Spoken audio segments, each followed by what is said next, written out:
Selamat berjumpa kembali Bapak Ibu, saudari-saudara, umat beriman yang terkasih dalam Tuhan. Selamat berakhir pekan bersama keluarga dan komunitas Anda.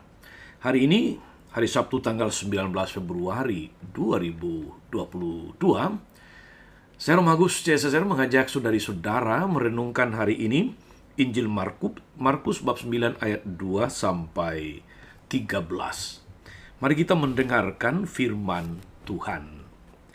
Dalam nama Bapa dan Putra dan Roh Kudus. Amin. Pada suatu hari Yesus berbicara tentang bagaimana ia akan menderita sengsara. Sesudah itu ia membawa Petrus, Yakobus, dan Yohanes dan bersama mereka naik ke sebuah gunung yang tinggi. Di situ mereka sendirian saja. Lalu Yesus berubah rupa di depan mata mereka, dan pakaiannya menjadi sangat putih berkilat-kilat. Tak ada seorang pun di dunia ini yang sanggup menggelantang pakaian seperti itu. Maka tampaklah kepada mereka Elia dan Musa yang sedang berbicara dengan Yesus. Lalu Petrus berkata kepada Yesus, "Rabi, betapa bahagianya kami berada di sini. Baiklah kami dirikan 3 kemah, satu untuk engkau, satu untuk Musa, dan satu untuk Elia." Petrus berkata demikian sebab tidak tahu apa yang harus dikatakannya, karena mereka sangat ketakutan. Maka datanglah awan menaungi mereka, dan dari dalam awan itu terdengar suara, "Inilah anakku yang terkasih, dengarkanlah dia." Dan sekonyong-konyong waktu memandang sekeliling, mereka tidak lagi melihat seorang pun, kecuali Yesus seorang diri.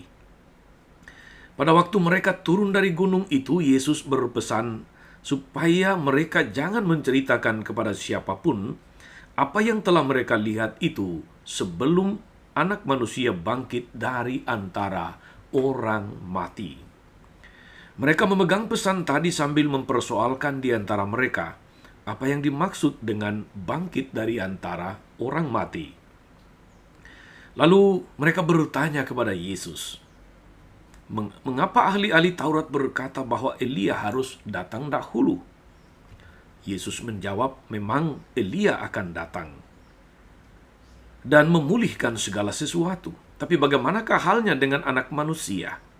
Bagaimana tertulis bahwa ia akan banyak menderita dan akan dihinakan?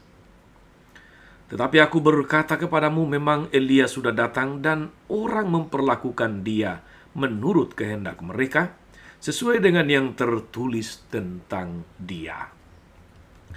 Demikianlah sabda Tuhan. Bapak, Ibu, saudari-saudara, umat beriman terkasih dalam Tuhan kita Yesus Kristus.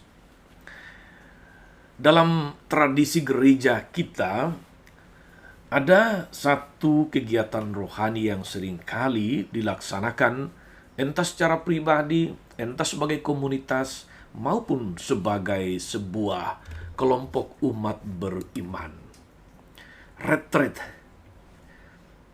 Biasanya, saudari-saudara, orang yang baru pulang retreat, entah itu 2-3 hari, entah itu 1 minggu, biasanya pulang dengan membawa serta suasana batin, suasana hati yang penuh dengan kegembiraan rohani, sukacita iman. Ada rasa damai yang tidak biasa ketika sudah mengambil waktu bersama dengan Tuhan untuk melihat diri, melihat perjalanan hidup, pengalaman-pengalaman yang telah lewat, semacam cas rohani sebelum kemudian melanjutkan perjalanan hidup, aktivitas-aktivitas yang biasa. Saudari-saudara yang terkasih, suasana kepenuhan rohani, suasana penuh dengan kegembiraan rohani, atau yang seringkali disebut konsolasi, sebagai lawan dari kata desolasi. Orang mengalami kekeringan rohani itu desolasi, tapi mengalami kegembiraan rohani, penuh sukacita rohani itu disebut konsolasi. Suasana seperti itu yang dialami oleh 3 murid Yesus yang bersama dengan dia diajak ke puncak gunung dan mengalami peristiwa Yesus berubah rupa, peristiwa pemuliaan Yesus, atau peristiwa Yesus menyatakan kemuliaannya. Rabi, betapa bahagia kami berada di tempat ini, begitu kata Rasul Petrus. Memang saudara-saudara umat beriman terkasih dibutuhkan tempat, dibutuhkan waktu dan suasana khusus untuk berjumpa dengan Tuhan dan merefleksikan hidup ini. Perjumpaan secara khusus dengan Tuhan itu mendatangkan rasa damai, sukacita, peneguhan, ada semangat, ada sukacita dan kebahagiaan, serta tentu saja ada ketenangan batin. Tentu pengalaman indah ini tidak akan menghilangkan, tidak akan menyelesaikan seluruh persoalan hidup saudara-saudara. Karena itu Yesus mengajak para muridnya untuk kembali ke kehidupan nyata, ke kehidupan semula, turun gunung. Untuk menghadapi semua realitas kehidupan, seluruh pengalaman dengan segala persoalannya, tetapi dengan bekal kekuatan rohani, sukacita, iman, kegembiraan rohani yang diperoleh dalam kebersamaan dengan Tuhan sendiri. Lalu damai, ketenangan, kebahagiaan yang sudah diperoleh dalam perjumpaan dengan Tuhan menjadi sumber kekuatan untuk menjalani hari-hari hidup selanjutnya. Saudari-saudara, kita memang senantiasa membutuhkan tempat yang khusus, waktu yang khusus, dan suasana yang khusus untuk berjumpa dengan Tuhan, untuk melihat hidup kita, untuk menemukan kembali kekuatan, energi rohani, sukacita batin untuk menjalani hidup ini dengan segala pergumulannya, dengan segala suka dan dukanya.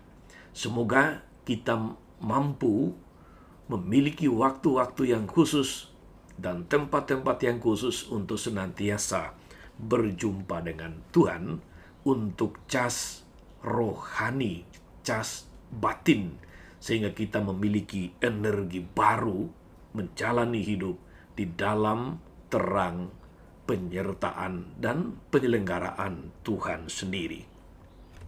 Selamat berakhir pekan, selamat beraktivitas bersama keluarga. Semoga kita senantiasa penuh sukacita sehingga mampu menjalani hidup ini dengan percaya akan penyelenggaraan Tuhan yang sungguh bijaksana. Tuhan Yesus memberkati. Maria Bunda selalu menolong, setia mendoakan kita semua. Amin. Tuhan Yesus Kristus, kami bersyukur karena kami boleh diteguhkan oleh firman-Mu hari ini. Semoga Engkau membawa kami juga ke puncak kemuliaan-Mu. Biarlah kami pun turut merasakan sukacita, damai, bahagia dan tenang karena tinggal bersama-Mu. Kami ingin menjadikan semua itu sebagai kekuatan untuk melanjutkan perjuangan hidup kami, untuk dengan gigih dan tekun menghadapi segala persoalan hidup ini. Engkaulah Tuhan dan pengantara kami sepanjang segala masa. Amin. Saudari-saudara sekalian, berkat Allah turun atas saudari-saudara. Atas mereka yang kita doakan atau kita janjikan doa mereka yang sakit dan menderita. Segala rencana, karya, dan pelayanan hari ini, Bapa dan Putra dan Roh Kudus. Amin.